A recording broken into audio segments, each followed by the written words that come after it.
حج میں استطاعت مالی کسے کہتے ہیں؟ یہ جو مسئلہ بیان کیا گیا کہ اگر ایک انسان مستطیع ہو، مالی اعتبار سے مستطیع ہو، تو اس پر حج واجب ہو جاتا ہے۔ یہ مالی استطاعت کس کو کہتے ہیں؟ وہ مثال کے طور پر پیسے پڑے ہوئے ہیں، حج کے برابر پیسے پڑے ہوئے ہیں، یا بعض چیزیں پڑی ہوئی ہیں کہ جس کو بیچا جا سکتا ہے، تو کیا یہ مستطیع کہلائے گا؟ خوب کس کو کہتے ہیں؟ انسان کے پاس جو اس کی ذاتی ضروریات کی زندگی ہے، انسان کے پاس جو اس کی ضروریات کی اشیاء ہیں، چیزیں ہیں، اس کا گھر اس کی شان کے مطابق، اس کا لباس اس کی شان کے مطابق، اس کا فرنیچر اس کی شان کے مطابق، اس کی گاڑی اس کے شان کے مطابق، جو جو اس کی شان کے مطابق ہے۔ شان کس کو کہتے ہیں؟ شان یعنی جو لوگ جس پر انگوش نمائی نہ کریں، جس پر لوگ اعتراض نہ کریں، ہاں اس کا اسٹیٹس ہے۔ یہ شان یعنی اسٹیٹس۔ اور ایک شخص کی اسٹیٹس یہ ہے کہ یہ اس کی زندگی ہونی چاہیے، یہ اس کا گھر ہونا چاہیے، یہ اس کا فرنیچر ہونا چاہیے، یہ اس کی گھر کی چیزیں ہونی چاہیے، یہ اس کا لباس ہونا چاہیے۔ اس کے علاوہ اگر انسان کے پاس ایسا اتنا مال موجود ہے، یعنی یہ جو ضروریات زندگی ہے جو اس کی شان کے مطابق ہے، یا ایک عورت کی جو شان ہے کہ مثال کے اس کے پاس اتنا گولڈ ہونا چاہیے، اتنا زیور ہونا چاہیے، ایک عورت کی شان ہے۔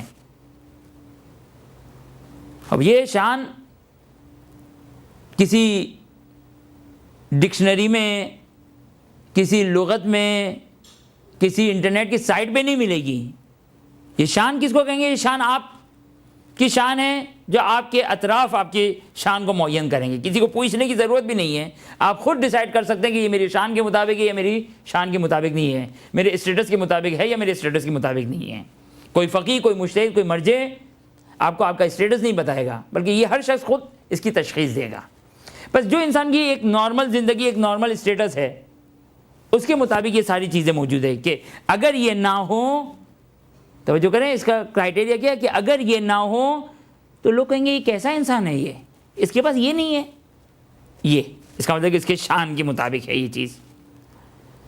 بس شان کے مطابق جو چیز ہے، اس کے علاوہ اگر انسان کے پاس اتنا پیسہ ہو کہ اگر وہ اس پیسے کو اگر خرچ کرے تو اپنی روزمرہ کی زندگی میں سے اس کے اوپر ایفیکٹ نہیں کرے گی، متاثر نہیں ہوگی، کیونکہ کما رہے ہیں ماشاءاللہ، ابھی چھٹی مل جائے گی، ہمیں چھٹی ملے گی، حج کریں گے، حج کے بعد دوبارہ ہم اپنی جاب کریں گے اور ہماری زندگی ویسی ہی چلتی رہے گی۔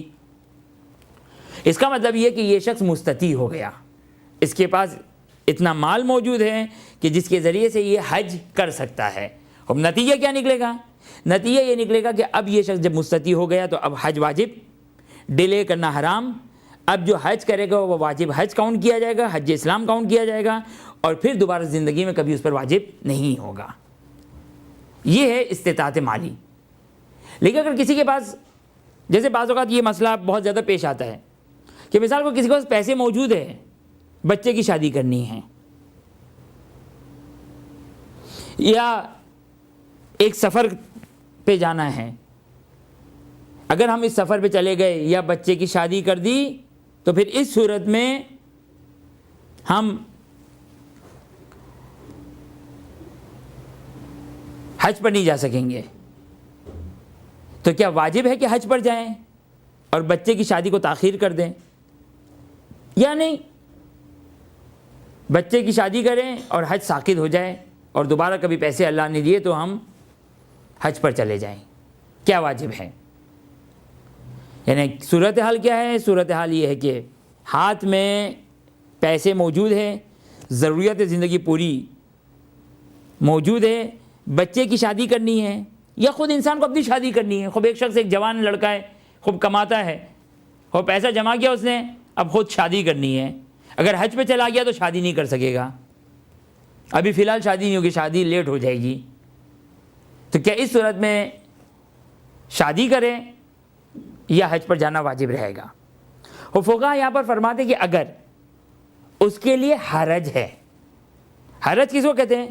کہ اگر اس نے شادی نہیں کی اور حج پر چلا گیا تو ناقابل برداشت زحمت، سخت زحمت میں گرفتار ہو جائے گا، بہت زیادہ زحمت ہو جائے گی، بہت زیادہ زحمت ہو جائے گی۔ حرج ناقابل یعنی جو عام طور پر برداشت سے باہر ہو انسان کی، بہت زیادہ سخت مشکل، دشواری۔ تو اگر صورتحال یہ ہو کہ اس کے لیے حرج کا باعث بن رہا ہو تو پھر اس صورت میں اس کے لیے حج واجب نہیں ہے، وہ شادی کرے اور یا جو کام اس کو انجام دینا وہ انجام دے۔ لیکن اگر صورتحال یہ نہیں ہے، اس سال نہیں 2 سال کے بعد شادی کر لوں گا، صحیح ہے، مشکلات ہیں، تھوڑی دشواری ہوگی، لیکن ایسی دشواری کی جو ناقابل برداشت دشواری ہو، نہیں ایسی نہیں ہے۔ اس صورت میں کہ اگر حرج کی حد تک اگر وہ دشواری نہ پہنچ رہی ہو تو پھر اس صورت میں اس کے اوپر حج واجب رہے گا، تاخیر کرنا حرام ہو جائے گا۔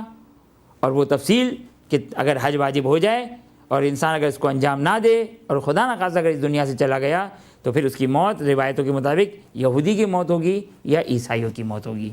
وآخر دعوانا ان الحمدللہ رب العالمین۔ برحمتک یا ارحم الراحمین وصلی اللہ علی محمد وآلہ